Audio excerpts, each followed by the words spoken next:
Hello, everyone, and welcome back to Blunt Conversations, hosted by Blunt Brunch. This is our first restream where we are going to actually be live on Facebook, YouTube, and LinkedIn. So, for those that are tuning in from a variety of those different platforms, feel free to join the conversation. Let us know where you're tuning in from. Feel free to ask our guests questions or even just commentary on what we're going to be diving into today. Now, this episode is sponsored by Event High. Event High is the world's first cannabis ticketing platform. You can discover events, buy tickets and sponsorships, or create your own event and meet people with a shared interest. Visit eventhigh.io to learn more. Now, again, for those that are new here, Blunt Brunch is a women empowerment event series for women executives and professionals in cannabis. We have a variety of experiences, such as our socials in Phoenix, Tucson, Las Vegas, San Diego, and New Mexico, and our annual national event in Las Vegas. Now, at these events, we host what we call a blunt conversation, where we discuss topics that we may not be able to share with our team or male counterparts. As our community continues to grow, both in person, we wanted to bring these conversations online as well, so we can make our community even more accessible so that we can all continue to empower and grow together. Now, this month's topic is the importance of serving on boards and why giving back through board service is not only a good volunteer opportunity, but it's a great way to further develop leadership skills and network. So today we're going to hear from a colleague who is an amazing leader in this space. This week, I am honored to introduce you all to Margit Whitlock. Margit Whitlock, and I should have asked you this, Margit, before. It's AIA LEED AP, is the principal in charge of architecture and interior design at Architectural Concepts, Inc., a San Diego-based design firm. Now, Miss Whitlock is responsible for creating the concepts that drive the creative process. Her professional experiences include all aspects of architecture, from design and the building process, including project programming, site analysis, interior design, custom FFE, construction documents, permit processing, and construction administration. She is also a licensed architect in the states of California, Arizona, New York, Pennsylvania, Texas, Florida, and Hawaii.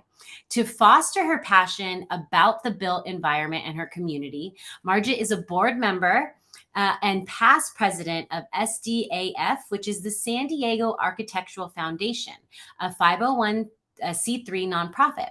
She is a member of the County of San Diego Cannabis Stakeholders Group, BEEP Volunteer, and Habitat for Humanity, and NEWH past board member. For the past 30 years, she has focused on commercial design and construction with projects nationally and internationally. Her project list includes hospitality, retail, restaurants, historic, and cannabis facilities. So with that being said, we are honored to have Margit join us today. And with that, let's bring her on stage. Welcome. Welcome. Thank you so much, Adelia, for having me. We are so honored to have you here. And that background, you have some amazing insight. And even too, on the architectural side, obviously your main focus in business, I can just imagine all that you have designed and been a part of, and now even in cannabis. So we'll even chat a little bit about that today. Yeah. Okay. Now, before we go into this month's Blunt Conversation, you have paved the way by all your hard work and inspiration.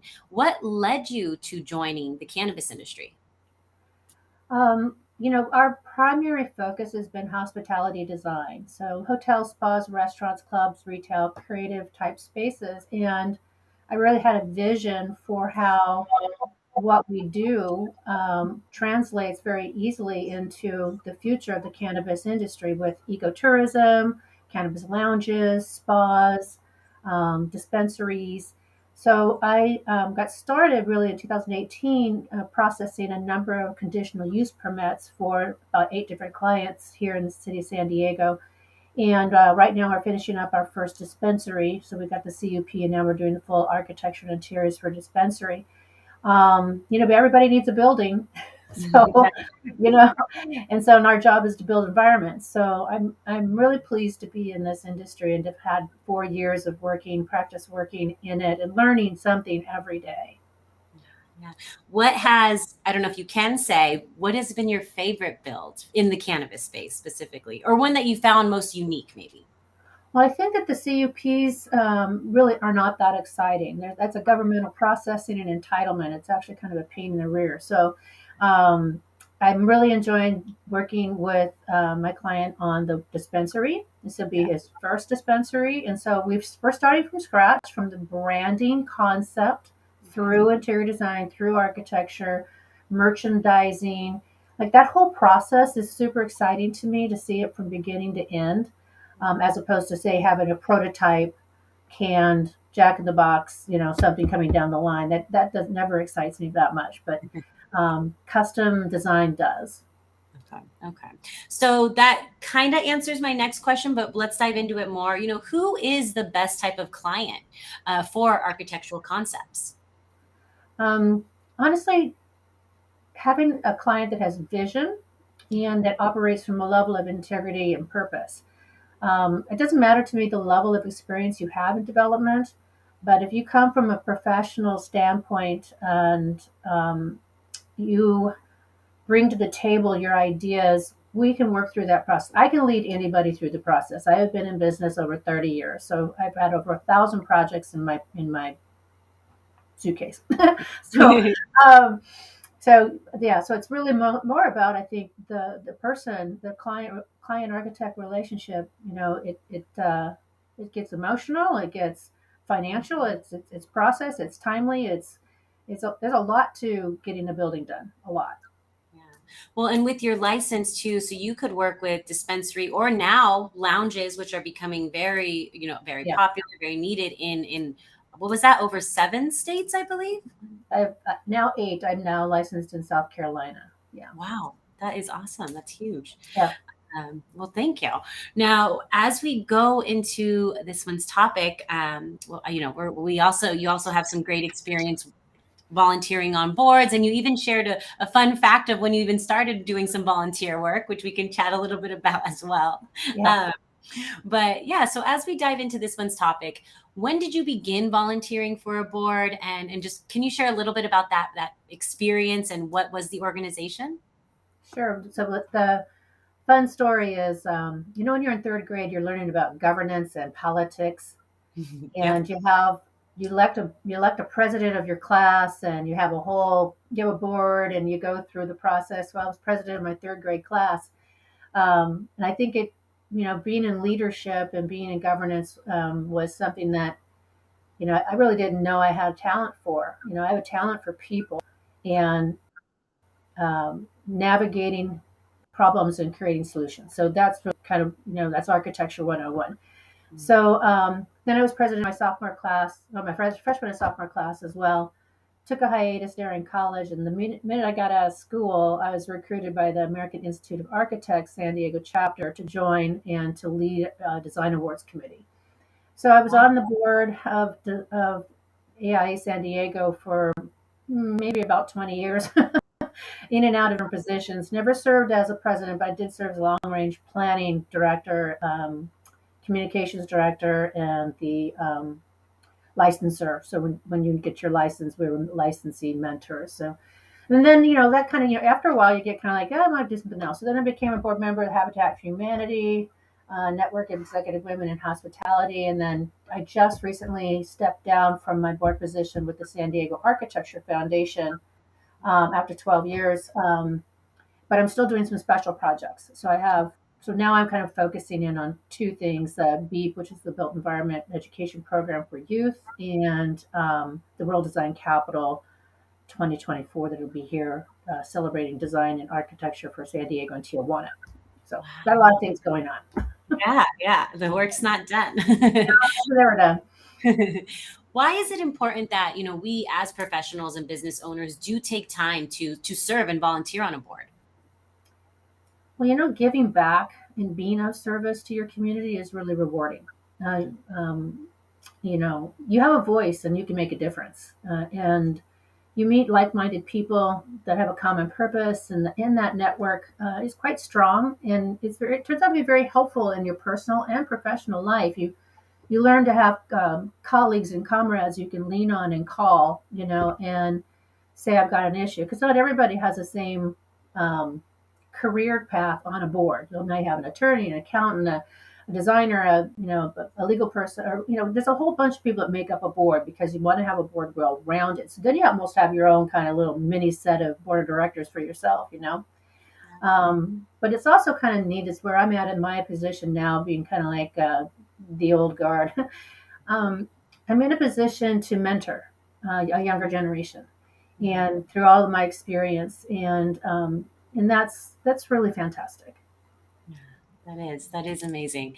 And two, what you're saying is all that you give back to the community, but also everything that you've learned from volunteering throughout these years from that group of individuals too. I love that. That is so true. I've learned so much from my fellow board members on the organizations I'm a part of. Hmm.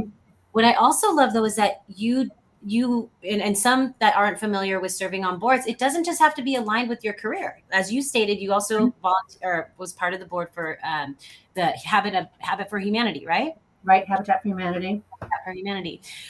So there's also opportunities on nonprofits that also maybe not be aligned with your career. Maybe it still did align with your career. I don't know what projects they had Right. at the time, but for others, it could just be something that you're aligned with passionately. That's not aligned with your career at all.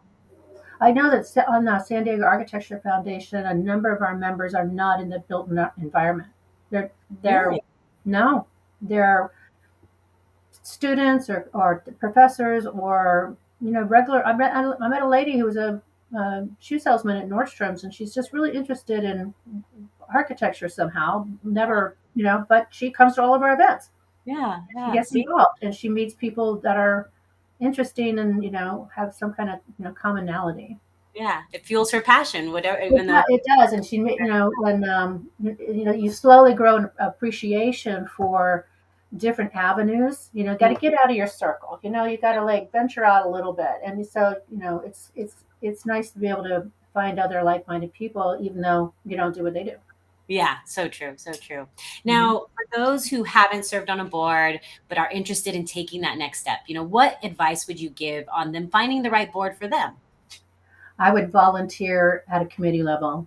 I would really start at the grassroots. And most boards are made up of people who have already been involved in the board before. So they've been on a committee, they've served, they know how the board's working, how are you serving the mission. So it's all about the mission of that organization. So I suggest getting on a committee first and get involved, meet some people, and get a level of understanding of what the mission's about and how it's delivered. It may not align with you after all, or you may just have fun at committee level, because once you're on the board, you're going to have a bigger time commitment. That's so true. That is true. Now, over the years, you have served on a variety of different boards, as you have shared with us. What are just some things that you have learned along the way? Most boards are built along a common structure. There's really um, a regular set of dates and meetings. There's a fiduciary responsibility. There's the bylaws to maintain. There's governance within the board itself, and there's delivering the mission. But there's different kinds of boards. They don't all have the same kind of organization. They have structure might be different than, say, a governing board. Where a governing board is one where the organization, you don't sit as a member. Instead, the board is staffed by other people, and the governors of the board of directors are governors, right? Then there's a working board. That's what I've always been on, working boards, except for the Habitat for Humanity was more of a governing board, because they had a whole staff to take care of everything from event planning to all. Wow. We basically looked at all the projects and reviewed staff recommendations. So that's different than a working board, which is more or less a lot of volunteers and maybe no staff members. Has a hat. Yep. And so everybody's working to get that organization mission completed. And then there's other boards like an advisory board. Mhm. Maybe you're over on a side council advising a larger board on a certain topic or subject, and so that's more of in a corporation. A large corporation has a large board and maybe a mini set of advisory boards. But all of them have to operate in the same way as being fiduciary, really responsible, and completing the mission. Well, and what you just lined out also now gives people an idea of, again, looking at their time commitment. Because, again, as you said, being an actual board member, you're really doing a lot more of the work. Maybe it's more a governance or advisory board role that you'd rather play in the, because of your commitments elsewhere. So there's Right. all different types of variations where you can offer and volunteer from. Right. Now, giving and serving on a board has so many rewards, both personally and professionally, but it can come with some challenges. What hurdles or challenges may someone face when they're serving on a board, or maybe even you personally have faced? I think it's time commitment. I think when you get involved, you need to understand exactly what you're how much you're going to get, how much you're going to get involved. I'm kind of one of these yes people, and I had to learn how to say no. And I like big ideas. I'm like, I'll do that, and I'll do that. So, no, no, you got to like slow down and do what you can do, and because you don't want to get burned out. And so we've seen this a lot, especially with people who've been on boards for a long time. They kind of just get inactive, complacent, don't show up. And then you're like, we don't need those kinds of people on our boards. Are you burnt out? Like, have a conversation. If you're burnt out, then move on or move off for a couple of years and come back. Also, there's, depending on the size of the board, there could be personality conflicts, right? And management styles don't always mesh, from one board member. One might be super strong and one might not be, and one's getting mowed over. And, that there's things to learn. And so my advice is, to keep cool and keep it professional. So, there's no reason to have heated discussions. And besides, there's rules of the Rogers rules of boards. One might be super strong and one might not be, and one's getting hello. No. So, but then, challenges are also you got to stay on course. Yep. Sometimes opportunities come to an organization, say, like, for example, the Architecture Foundation. People are always asking us to do a tour of downtown, tour of this, tour of that. And we just didn't have enough bandwidth. We would try our hardest to put together these tours, and we would just lose money, spend too much time, didn't market it properly, didn't organize it properly. So it's like stay focused and stay on course and don't get distracted. It's easy to get distracted when there are fun projects to follow up with. Yeah. That's the Yeah. problem, right? So any of those opportunities, you have to kind of look at it kind of holistically. Do you have the financial background? Do you have financial like money to put this event on, whatever it is, or the staff? Do you have staff or bandwidth, like I said, that you complete that project or event successfully within the mission of the organization? So it's kind of you have to look at the whole thing.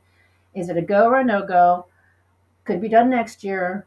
Could somebody else take that on? You have to look at it because you're basically running a mini business. Yeah, exactly. A mini or big business. You're definitely running a business of some sort. Yeah, that's so true. And some of those challenges you shared, I have been, I have experienced some of those too, where, it could be a group of people who just don't know, like to lead instead of try to like delegate, we all work together. So Yeah. that was interesting. And yeah, but there are great organizations. You just find the right one, as you're saying, that aligns with you and see how it works. And going back, and as we end this conversation, I just want to bring it back to, who you are and what you've done, and just wanting to thank you for your insight. Did you have any final words or last thoughts to share with our audience today? Well, there are so many opportunities. Like I said, it doesn't have to really be a board of directors. It could be your local community group, your local let's plant trees on Saturday group, let's clean up the beach group. It's like being involved and trying to make a difference is can be small, and it could be completely outside your bailiwick. But I think if everybody chose one thing to do that would somehow help, whether it be feeding children and seniors or beach cleanup or whatever, it would be an amazing world. And there's a lot of amazing people out there doing amazing things, and following their footsteps in leadership is always kind of enlightening for young people. But it's highly encourage everybody to do one thing. You know, maybe it's this Saturday cleanup of the park. Who knows? Yeah. Yeah. I love that. I love that advice. And, we did show a couple of your contacts where people can connect with you. But if they did want to learn more, is there any other areas you'd like them to connect with you at?